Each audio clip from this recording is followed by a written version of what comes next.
देह को आत्मा मानने वाला अज्ञान में रहता है। यह वाक्य सुनने में सरल है, पर इसका भार बहुत गहरा है। वशिष्ठ मुनि कहते हैं कि संसार का समस्त दुख, भय, आशा, असुरक्षा और मृत्यु का आतंक इसी एक भ्रांति से उत्पन्न होता है कि यह देह ही मैं हूं। जब तक यह मान्यता बनी रहती है, तब तक मन चाहे जितना ज्ञान इकट्ठा कर ले, वह तत्वज्ञान नहीं बन सकता, क्योंकि तत्वज्ञान का आरंभ ही इस पहचान के टूटने से होता है। हे राम, मनुष्य देह को आत्मा क्यों मान लेता है? इसका कारण अज्ञान नहीं, बल्कि निरंतर अभ्यास है। जन्म से ही उसे सिखाया जाता है कि यह शरीर तुम हो, यह नाम तुम हो, यह इतिहास तुम्हारा है। धीरे धीरे यह पहचान इतनी गहरी बैठ जाती है कि देखने वाला स्वयं को दृश्य मानने लगता है। यही वह बिंदु है जहां चेतना अपने ही प्रतिबिंब में उलझ जाती है। वशिष्ठ कहते हैं, देह परिवर्तनशील है। बाल्य, युवावस्था, वृद्धावस्था, रोग, स्वास्थ्य सब बदलते हैं। यदि देह आत्मा होती तो आत्मा भी बदलती, पर जो बदलता है वह आत्मा नहीं हो सकता। आत्मा वह है जो इन सब परिवर्तनों को देखता है। देखने वाला कभी वृद्ध नहीं होता, केवल देखा जाने वाला वृद्ध होता है। हे साधक, देह को आत्मा मानने का परिणाम केवल दार्शनिक भूल नहीं है, यह व्यावहारिक पीड़ा बन जाता है। जब देह को चोट लगती है तो भय पैदा होता है। जब देह की प्रशंसा होती है तो अहंकार उठता है। जब देह की निंदा होती है तो क्रोध पैदा होता है। ये सब प्रतिक्रियाएं इसलिए हैं क्योंकि पहचान गलत स्थान पर टिक गई है। वशिष्ठ मुनि कहते हैं, तत्वज्ञानी देह को नकारता नहीं है, पर उसे आत्मा भी नहीं मानता। वह देह को एक साधन की तरह देखता है। जैसे नाव नदी पार करने का साधन है, वैसे ही देह अनुभवों के लिए साधन है। कोई नाव को ही अपना घर नहीं मान लेता, पर अज्ञानी देह को ही स्वयं मान बैठता है। हे राम, यही कारण है कि अज्ञानी मृत्यु से भयभीत रहता है, क्योंकि जो स्वयं को देह मानता है, उसके लिए देह का अंत ही स्वयं का अंत है। इसलिए वह मृत्यु को शत्रु मानता है। पर तत्वज्ञानी के लिए मृत्यु केवल दृश्य का परिवर्तन है। देखने वाला न आता है, न जाता है। वशिष्ठ कहते हैं, अज्ञान में रहने वाला व्यक्ति जीवित रहते हुए भी मृत्यु का भोजन है, क्योंकि उसका प्रत्येक क्षण भय से संचालित होता है। वह जो कुछ करता है, मृत्यु से बचने के लिए करता है। नाम, पद, धन, प्रतिष्ठा सब मृत्यु से सौदा करने के प्रयास हैं। पर तत्वज्ञानी इन सब से मुक्त रहता है, क्योंकि उसने स्वयं को उस स्थान पर देख लिया है जहां मृत्यु पहुंच ही नहीं सकती। हे साधक, यहां वशिष्ठ एक अत्यंत सुंदर उपमा देते हैं। वे कहते हैं, तत्वज्ञानी आकाशज द्विज के समान है। आकाश में उड़ने वाला पक्षी किसी शाखा का नहीं होता। वह जहां बैठता है वहां टिकता नहीं। वैसे ही तत्वज्ञानी देह में रहता है, पर देह में बंधता नहीं। देह उसके लिए निवास है, पहचान नहीं। जब यह समझ धीरे धीरे स्थिर होने लगती है, तब साधक को यह भी दिखने लगता है कि सुख दुख देह में नहीं है, वे देह की पहचान में हैं। देह को देखना और देह होना, इन दोनों में आकाश पाताल का अंतर है, और यही अंतर आत्मज्ञान की दहलीज है। यहां तक सर्ग का तत्वज्ञान साधक को पहली बार देह से एक कदम पीछे हटना सिखाता है। ये पूरा हटना नहीं है, ये केवल एक दूरी है, पर यही दूरी आगे चलकर मुक्ति का द्वार बनती है। हे साधक, जब देह को आत्मा मानने की भ्रांति ढीली पड़ती है, तब सबसे पहले जो बात स्पष्ट होती है वह यह कि अब तक जो भी मैं कहा गया वह वास्तव में देखे जाने योग्य था। शरीर दिखाई देता है, उसकी अवस्थाएं दिखाई देती हैं, उसका सुख दुख दिखाई देता है। जो दिखाई देता है वह देखने वाला नहीं हो सकता। ये बात सुनने में सरल लगती है, पर इसका वास्तविक अर्थ तब खुलता है जब साधक अपने ही अनुभवों को निष्पक्ष होकर देखना शुरू करता है। तब उसे दिखने लगता है कि शरीर थकता है, पर देखने वाला नहीं थकता। शरीर सोता है, पर देखने वाला नींद को भी जानता है। शरीर बीमार पड़ता है, पर बीमारी को जानने वाला स्वयं बीमार नहीं होता। यही बोध धीरे धीरे देह पहचान की जड़ को हिलाने लगता है। वशिष्ठ मुनि कहते हैं, देह को आत्मा मानना केवल एक वैचारिक भूल नहीं है, यह एक गहरी आदत है। और आदतें तर्क से नहीं टूटती, वे केवल स्पष्ट देखने से टूटती हैं। जब साधक यह देखने लगता है कि देह का हर अनुभव क्षणिक है, तब वह स्वयं से पूछने लगता है कि जो क्षणिक को जान रहा है, क्या वह स्वयं भी क्षणिक है? यही प्रश्न यदि उत्तर खोजने के बजाय देखने में बदल जाए, तो आत्मज्ञान की भूमि तैयार हो जाती है। वशिष्ठ स्पष्ट करते हैं कि देह का सम्मान करना और देह को आत्मा मानना, इन दोनों में भेद है। तत्वज्ञानी देह की उपेक्षा नहीं करता, वह उसे साधन के रूप में स्वीकार करता है। वह जानता है कि देह के बिना व्यवहार संभव नहीं, पर वह यह भी जानता है कि देह के साथ तादात्म्य ही बंधन है। इसीलिए तत्वज्ञानी देह की रक्षा करता है, पर उसकी पूजा नहीं करता। वह देह के सुख का उपयोग करता है, पर उसके पीछे दौड़ता नहीं। अज्ञानी व्यक्ति देह को आत्मा मानकर हर अनुभव को अंतिम मान लेता है। थोड़ी सी पीड़ा उसे हिला देती है, थोड़ी सी प्रशंसा उसे फुला देती है, क्योंकि उसके लिए देह और उसकी स्थितियां ही उसका अस्तित्व बन जाती हैं। वशिष्ठ कहते हैं, यही कारण है कि अज्ञानी जीवन भर असुरक्षित रहता है। उसे लगता है कि कुछ भी छिन सकता है, क्योंकि जो उसने मैं माना है वह वास्तव में छिनने योग्य है। हे साधक, तत्वज्ञानी की स्थिति इससे बिल्कुल भिन्न होती है। वह जानता है कि देह आएगी और जाएगी, अनुभव आएंगे और जाएंगे, संबंध बनेंगे और टूटेंगे, पर जो इन सबको जान रहा है वह कहीं नहीं जाता। ये जानने की स्थिरता ही निर्भयता को जन्म देती है। इसलिए तत्वज्ञानी मृत्यु से नहीं डरता। मृत्यु उसके लिए केवल दृश्य का अंत है, दृष्टा का नहीं। वशिष्ठ मुनि यहां एक अत्यंत गहरी बात कहते हैं। वे कहते हैं, जो देह को आत्मा मानता है वह जीवित रहते हुए भी मृतप्राय है, क्योंकि उसका जीवन भय से संचालित होता है। वह हर क्षण बचाने में लगा रहता है, नाम को, रूप को, पहचान को। और जो बचाने में लगा रहता है वह कभी मुक्त नहीं हो सकता। तत्वज्ञानी इसके विपरीत होता है। उसके पास खोने को कुछ नहीं होता, क्योंकि उसने कभी स्वयं को खोने योग्य वस्तु में रखा ही नहीं। हे राम, देह को आत्मा मानने की भ्रांति टूटते ही एक और सूक्ष्म परिवर्तन घटता है। साधक देखता है कि विचार भी देह की तरह ही देखे जा सकते हैं। विचार आते हैं, जाते हैं, बदलते हैं।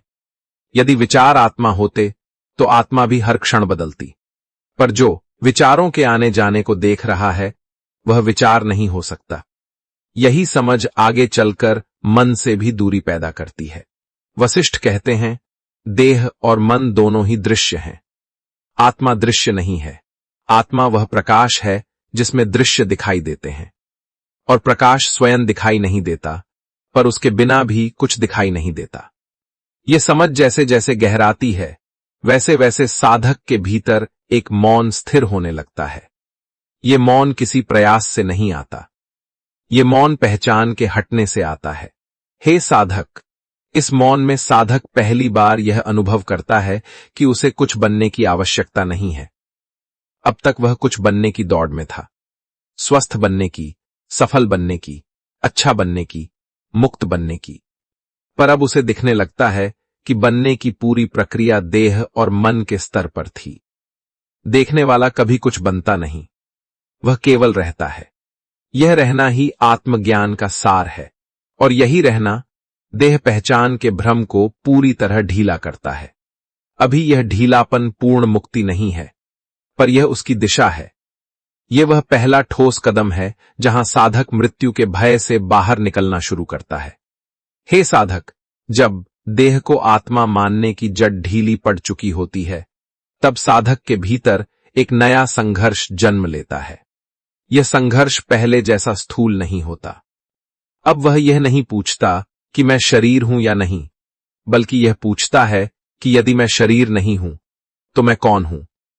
वशिष्ठ मुनि कहते हैं, यह प्रश्न भी उतना ही खतरनाक हो सकता है जितना पहला, यदि इसे मन ने पकड़ लिया, क्योंकि मन अब नए रूप में सक्रिय हो जाता है।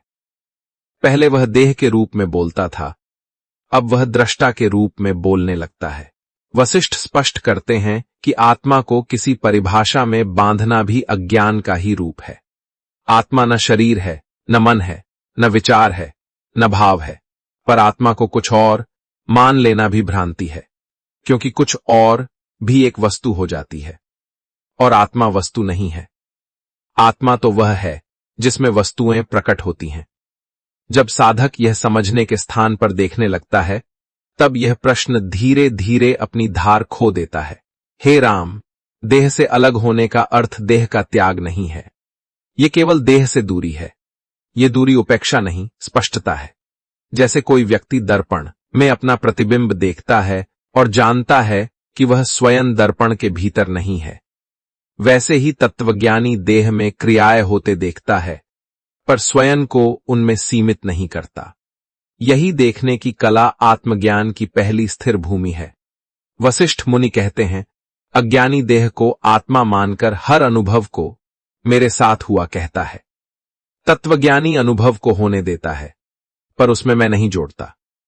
यही छोटा सा अंतर जीवन को पूरी तरह बदल देता है, क्योंकि मैं जुड़ते ही स्मृति बनती है, अपेक्षा बनती है, भय बनता है, और जहां भय है वहां मुक्ति नहीं टिकती।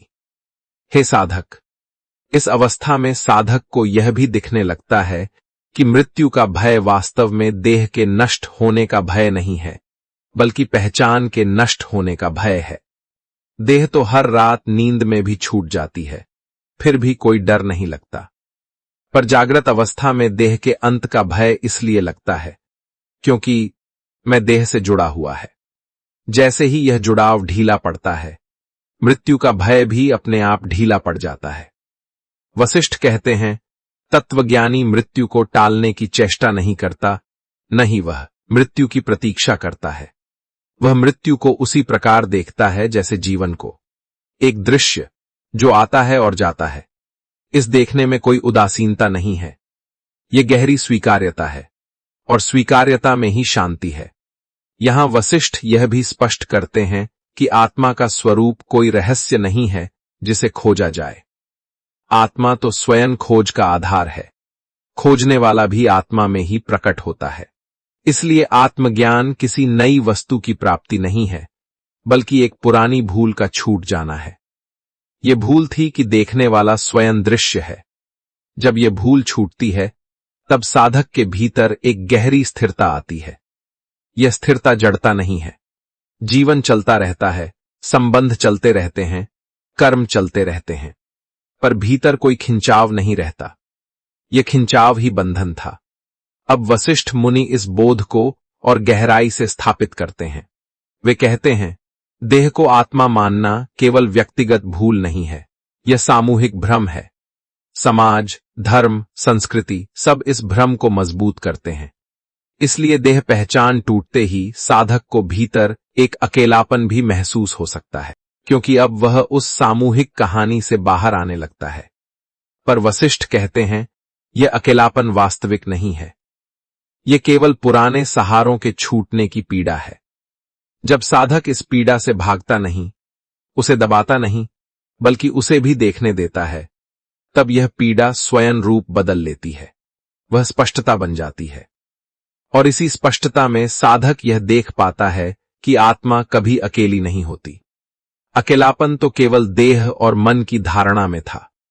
इस बिंदु पर साधक का जीवन सरल होने लगता है।